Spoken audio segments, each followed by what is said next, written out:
আমার নাম রিনা এবং আমার স্বামীর নাম রিয়াজ। বিবাহের পর প্রতি রাতেই যখন আমার স্বামী আমার সান্নিধ্যে আসার চেষ্টা করত আমাকে একটু স্নেহ করার জন্য, আমি প্রতিবারই তাকে পদাঘাতে দূরে ঠেলে দিতাম। অথচ আমি আমার স্বামীকে মন থেকেই ভালোবাসতাম। তাহলে কি এমন কারণ ছিল যে প্রতি রাতে আমি তার সাথে এমন রূঢ় আচরণ করতাম? এই ঘটনার পেছনের সত্যটা জানতে পারলে আপনারাও নিশ্চয়ই অবাক হবেন যে এই কাহিনীর মধ্যে দিয়ে আপনারা জানতে পারবেন আমার সাথে ঠিক কী ঘটত, যার ফলে আমি প্রতিদিন রাতে আমার স্বামীর সাথে এতটা নির্দয় ব্যবহার করতে বাধ্য হতাম।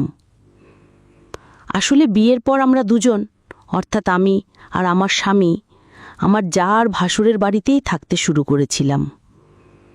এরপর বিয়ের পর থেকে প্রতি রাতে যখনই আমার স্বামী আমাকে স্নেহ করার জন্য কাছে আসত, আমি হয় তাকে ধাক্কা দিয়ে ঘরের বাইরে পাঠিয়ে দিতাম, নয়তো সে আমার সান্নিধ্যে এলেই তাকে লাথি মেরে ঘর ছাড়া করতাম। এমনটা একেবারেই নয় যে আমি আমার স্বামীকে ভালোবাসতাম না বা তাকে আমার পছন্দ ছিল না। আমি আমার স্বামীকে সত্যি খুব ভালোবাসতাম। কিন্তু বিয়ের পর আমাদের প্রথম রাতে আমার ভাবি আমাদের ফুলশয্যার জন্য স্বামীর ঘরটি খুব সুন্দর করে সাজিয়ে দিয়েছিল। এরপর ভাবি যখন আমাকে ধরে ঘরের ভেতরে নিয়ে এলো, আমি দেখলাম যে পুরো ঘরটা আর বিছানাটা ফুলে ফুলে কি চমৎকারভাবেই না সাজানো হয়েছে। এরপর ভাবি আমাকে বিছানায় বসিয়ে দিয়ে যেই ঘর থেকে বেরিয়ে যেতে উদ্যত হলো, ঠিক তখনই আমি তার হাতটা চেপে ধরে বললাম, ভাবি, দয়া করে আমাকে একা ফেলে যেও না, আমি একজন অচেনা পুরুষের সাথে এভাবে রাত কাটাতে পারবো না। তখন ভাবি মুচকি হেসে আমাকে বলল, আরে বোকা মেয়ে, ও আবার অচেনা পুরুষ নাকি? আমার দেবর তো এখন তোর স্বামী, আর তোর সাথে সব ধরনের কাজ করার অধিকার এখন তার আছে। সুতরাং আজ তোদের মিলনের রাত। এই রাত তো প্রতিটি মেয়ের জীবনেই আসে, এতে এত লজ্জা বা ভয়ের কি আছে? এই কথাগুলো বলে ভাবি ঘর থেকে বেরিয়ে যাওয়ার মুহূর্তে আমার স্বামী ঘরের ভেতরে প্রবেশ করল। তখন ভাবি এক চিলতে হাসি দিয়ে আমার স্বামীকে বলল, রিয়াজ, তোমারও কি পরের মেয়ের সাথে ঘুমোতে লজ্জা লাগছে নাকি? এই কথাটি আমার স্বামীকে বলেই ভাবি আমাদের ঘর থেকে বেরিয়ে চলে গেল। এরপর আমার স্বামী যখন ঘরের দরজা বন্ধ করে আমার দিকে এগিয়ে এলো, আমি মুখের ঘোমটাটা আরও টেনে নিয়েই তাকে বললাম, দেখুন, আপনি একদম আমার কাছে আসবেন না, আমার ভীষণ লজ্জা করছে। আমার এত বাধা সত্ত্বেও সে আমার কথা না শুনে কাছে এসে বলল, কিসের এত লজ্জা তোমার? তুমি আমার স্ত্রী আর আমি তোমার স্বামী, তোমাকে স্পর্শ করার সম্পূর্ণ অধিকার আমার আছে। আর তাছাড়া প্রথম প্রথম সবারই একটু লজ্জা করে, তারপর ধীরে ধীরে সব স্বাভাবিক হয়ে যাবে। এই কথা বলে আমার স্বামী যখন আরও কাছে এগিয়ে এলো, আমি তার কাছে যাওয়ার ভয়ে পুরো ঘর জুড়ে ছুটাছুটি শুরু করলাম আর বলতে লাগলাম, আমার কাছে আসবেন না বলছি, নইলে ফল কিন্তু ভালো হবে না। কিন্তু সে ঠিকই আমাকে ধরে ফেলল এবং হেসে বলল, রিনা, তুমি আমার কাছ থেকে পালিয়ে কোথায় যাবে? এরপর স্বামী যখন আরও ঘনিষ্ঠ হয়ে আমাকে স্নেহ করতে শুরু করল, আমি আর সহ্য না করে পুরো শক্তি দিয়ে এক ধাক্কায় পিছনে ঠেলে দিলাম। আমার সে প্রচণ্ড ধাক্কায় আমার স্বামীর মাথায় বেশ জোরে আঘাত লেগেছিল, আর তখন আমার এই আচরণ দেখে সে প্রচণ্ড রেগে গিয়ে আমাদের ঘর থেকে বেরিয়ে বাইরে চলে গিয়েছিল। পরের দিন রাতে যখন আমার স্বামী পুনরায় আমার কাছে এলো আমাকে একটু আদর করার জন্য, আমি সেদিনও তার সাথে অত্যন্ত রূঢ় আচরণ করলাম। এমনকি দ্বিতীয় রাতে আমার স্বামী আমার সান্নিধ্যে আসার চেষ্টা করলে আমি তাকে পদাঘাত করেছিলাম। দ্বিতীয় দিনের এই ঘটনার পর আমার এমন আচরণ দেখে সে বলেছিল, তুমি ঠিক কী কারণে আমার সাথে এমন অদ্ভুত ব্যবহার করছো? তোমার কি মাথা খারাপ হয়ে যাচ্ছে? এই কথা বলেই আমার স্বামী সে রাতেও ঘর থেকে বেরিয়ে চলে গিয়েছিল। এভাবেই শ্বশুরবাড়িতে আমার 7টা দিন কেটে গেল। আমার ভাবি প্রতিদিন সকালে আমাকে জিজ্ঞাসা করত, তোমাদের রাতে সব কিছু ঠিকঠাক হয়েছে তো? কিন্তু আমি মাথা নেড়ে না বলতাম। এমনকি আমার ভাবি যখন জানতে পারল যে বিয়ের 7 দিন পেরিয়ে যাওয়ার পরেও আমাদের মধ্যে কোনো রকম সম্পর্কই স্থাপিত হয়নি, তখন সে আমাকে পরামর্শ দিল, দেখ রিনা, তুমি অন্তত 1 মাস তোমার স্বামীর সাথে দূরত্ব বজায় রেখে চলবে। ভাবিরও এই কথা শুনে আমি বেশ অবাক হয়ে বললাম, আমি কিভাবে 1 মাস তাকে আমার কাছ থেকে দূরে রাখব? আমি তো এমনটা করতে পারবো না। তখন ভাবি বুঝিয়ে বলল, দেখ রিনা, তুমি যদি আমার কথা না শোনো তাহলে কিন্তু তোমার স্বামী তোমাকে সহজেই পেয়ে যাবে, আর তখন তার কাছে তোমার আর কোনো দাম থাকবে না। তাই আমার কথা মতো চললে দেখবে তোমার স্বামী সারাক্ষণ তোমার আগে পিছে ঘুরঘুর করবে। আমার বিয়ের 10 বছর হয়ে গেছে, তাই আমি তোমাকে এই কৌশলগুলো খুব ভালোভাবে শেখাতে পারবো যে কিভাবে নিজের স্বামীকে হাতের মুঠোয় রাখতে হয়। ভাবির কথা শুনে আমি আনন্দের সাথেই তার সব পরামর্শ মানতে রাজি হয়ে গেলাম, কারণ আমি সত্যি খুব সরল প্রকৃতির ছিলাম। আমি একজন গ্রামের সাদাসিধে মেয়ে হওয়ার কারণে আমার ভাবির ভেতরের অসৎ উদ্দেশ্যটা একটু আঁচ করতে পারিনি। এরপর সেদিন ভাবি আমাদের বলল, দেখ রিনা, তুমি এমনভাবে চেষ্টা করবে যেন তোমার আর তোমার স্বামীর মধ্যে এই দূরত্বটা 1 মাস বজায় থাকে। 1 মাস পর তুমি তাকে নিজের কাছে আসতে দেবে। ভাবির কথা শুনে আমি তাকে এটাও বলেছিলাম, ভাবি, আমার স্বামী যখন আমাকে স্পর্শ করার চেষ্টা করে তখন আমার শরীরে ভীষণ সুরসুরি লাগে। আমি তার হাতের ছোঁয়াটা সহ্য করতে পারি না। এমনকি আমি ভাবিকে এও জিজ্ঞাসা করেছিলাম যে তার সাথেও এমনটা হয় কি না, তারও কি সুরসুরি লাগে? তখন ভাবি উত্তর দিল যে তাদের বিয়ে 10 বছর হয়ে গেলেও আমার ভাসুর যখন তাকে স্পর্শ করে তখনও নাকি তার শরীরে সুরসুরি লাগে। এরপর ভাবির পরামর্শ অনুযায়ী আমি যখন বিয়ের 7 দিন পর আমার স্বামীর সাথে বাবার বাড়ি গেলাম, তারপর থেকে আমার স্বামী আমাকে ফোন করত না, আর আমিও তাকে ফোন করতাম না। আমি বাবার বাড়ি যাওয়ার সময়ও আমার ভাবি আমাকে বিশেষভাবে বলে দিয়েছিল, তুমি কিন্তু ভুলেও রিয়াজকে ফোন করবে না, কারণ তুমি ফোন করলেই তোমার আর কোনো মূল্য থাকবে না, বরং দেখবে সেই পাগলের মতো তোমাকে ফোন করবে আর তোমার সাথে দেখা করার জন্য তোমাদের বাড়িতে ছুটে যাবে। আমি ভেবেছিলাম ভাবি হয়তো আমার ভালো চায় এবং আমার সম্পর্কে অনেক চিন্তা করে, তাই আমিও ভাবির কথা শুনে বাবার বাড়িতে আসার পর আর আমার স্বামীকে ফোন করিনি। কিন্তু বাবার বাড়িতে 3-4 দিন কেটে যাওয়ার পর একদিন আমার মা আমাকে বললেন, রিনা, ব্যাপার কি? তুই যেদিন থেকে বাড়িতে এসেছিস আমি তোকে একবারও আমার জামাইকে ফোন করতে দেখিনি, আবার জামাইও তোকে ফোন করছে এমনটাও তো দেখলাম না। তোদের মধ্যে সবকিছু ঠিকঠাক আছে তো? কোনো ঝগড়াঝাটি হয়নি তো? আমি তখন মাকে মৃদু হেসে আশ্বস্ত করে বললাম, আরে না না, তুমি অযথায় চিন্তা করছো, আমাদের মধ্যে সবকিছু ঠিকই আছে।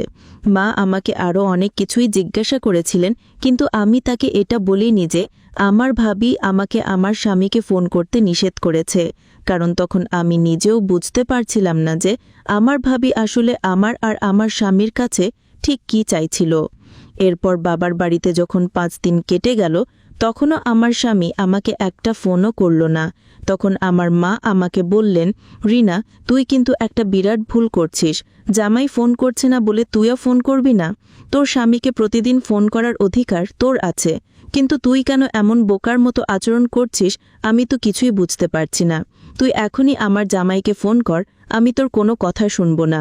এরপর আমার মা যখন আমাকে খুব বেশি চাপ দিতে লাগলেন তখন আমি বাধ্য হয়ে ভাবিকে ফোন করে বললাম, মা যেহেতু আমার স্বামীর সাথে কথা বলতে চাইছেন তাই আমি তাকে ফোন করব। ভাবি তখন অত্যন্ত অবাক হয়ে আমাকে বলল, রিনা, আমি না তোকে নিষেধ করেছি রিয়াজকে ফোন করতে? ফোন করলেই তো তোর কোনো দাম থাকবে না, সে তোকে পাত্তাই দেবে না, তাই তুই ওকে একদম ফোন করবি না, তবেই তো তোর স্বামী তোকে কাছে পাওয়ার জন্য আরও বেশি অস্থির হয়ে উঠবে। এরপর আমিও বোকার মতো ভাবির কথা শুনে আমার স্বামীকে আর ফোন করলাম না। কিন্তু আমার মা আমাকে বললেন, এটা আবার কেমন কথা? তুই তোর স্বামীকে ফোন করতে গেলে তোর ভাবির অনুমতি নিতে হবে কেন? এখানে তোর ভাবি আসছে কোথা থেকে? আমি তো কিছুই বুঝতে পারছি না তোরা এসব কি করছিস। কিন্তু যাই হোক না কেন, তোর ভাবির ওপর তোর এই অন্ধবিশ্বাস আমার একদম ভালো লাগছে না। তাই আমি তোকে সাবধান করে দিচ্ছি, তোর স্বামীর সাথে তুই কেমন আচরণ করবি, কখন কথা বলবি, এসব বিষয়ে তোর ভাবির কাছে অনুমতি চাওয়ার কি দরকার? আমার তো মনে হচ্ছে তোর ভাবির মতলব ভালো না। মায়ের কথা শুনে আমি তখন তাকে বললাম, মা, তুমি একটু বেশিই চিন্তা করছো। তুমি যেমনটা ভাবছো আমার ভাবি মোটেও তেমন নয়। ভাবি খুব ভালো একজন মানুষ। মা তখন বললেন, তুই কিন্তু তোদের দুজনের মাঝে তোর ভাবিকে এনে খুব বড় একটা ভুল করছিস, তাই আমার কথা শোন আর এখনই জামাইকে ফোন কর।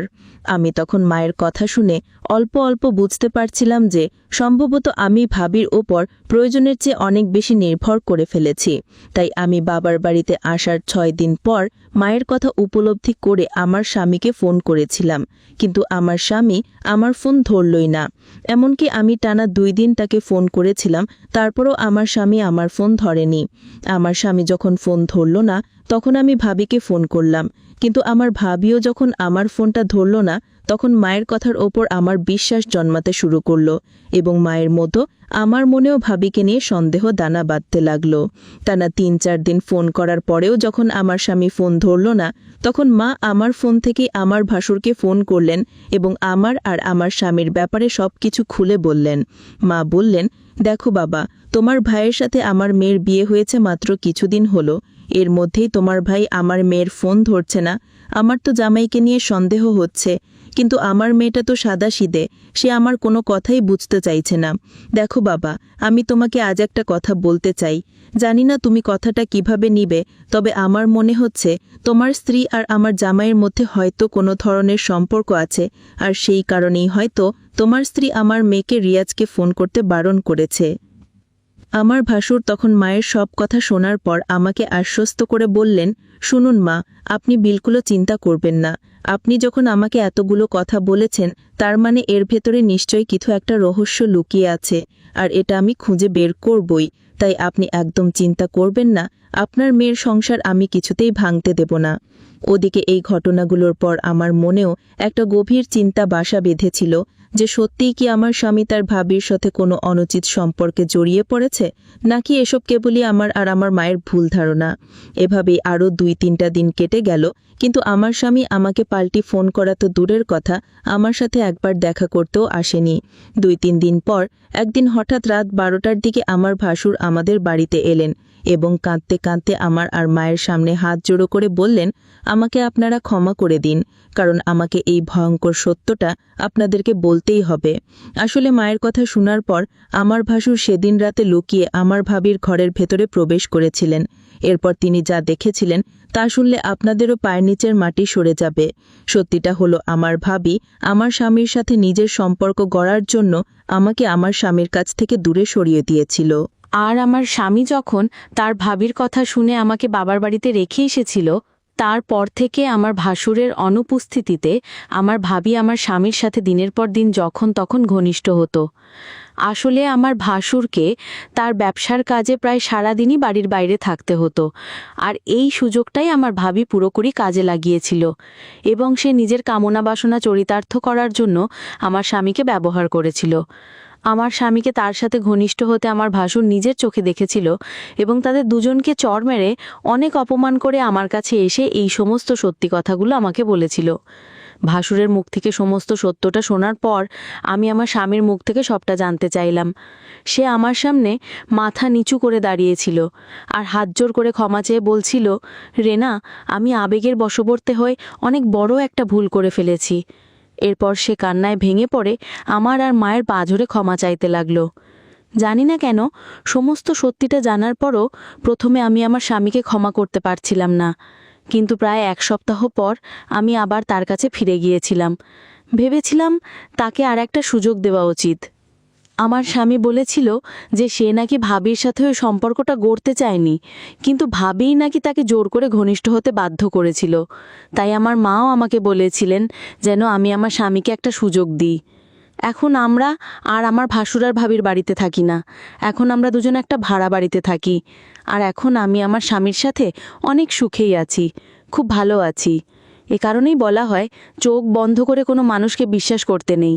আমি যেমনটা অন্ধের মতো আমার ভাবিকে বিশ্বাস করেছিলাম, আর তার ফলস্বরূপ সে আমাকে ঠকিয়েছিল। এমনকি সে আমাকে যেমন আমার স্বামীর কাছ থেকে দূরে সরিয়েছিল, ঠিক তেমনি আমার স্বামীকেও আমার কাছ থেকে দূরে রাখার জন্য আমার সম্পর্কে তাকে নানান ধরনের আজেবাজে কথা বলতো, যেগুলো আমার স্বামী পরে আমাকে সব খুলে বলেছে। আজ সেই মহিলার পাশে আর কেউ নেই, কারণ আমার ভাসুর নাচি আমার ভাবিকে তালাক দিয়ে দিয়েছে। এ কারণেই বলে, অন্যের ক্ষতি করলে নিজেরই ক্ষতি হয়। বন্ধুরা, আজকের কাহিনীটি এখানেই শেষ করছি। গল্পে কোনো ভুল ত্রুটি হয়ে থাকলে ক্ষমা করে দেবেন। কাহিনীটি ভালো লাগলে অবশ্যই লাইক, শেয়ার এবং সাবস্ক্রাইব করতে ভুলবেন না। ধন্যবাদ।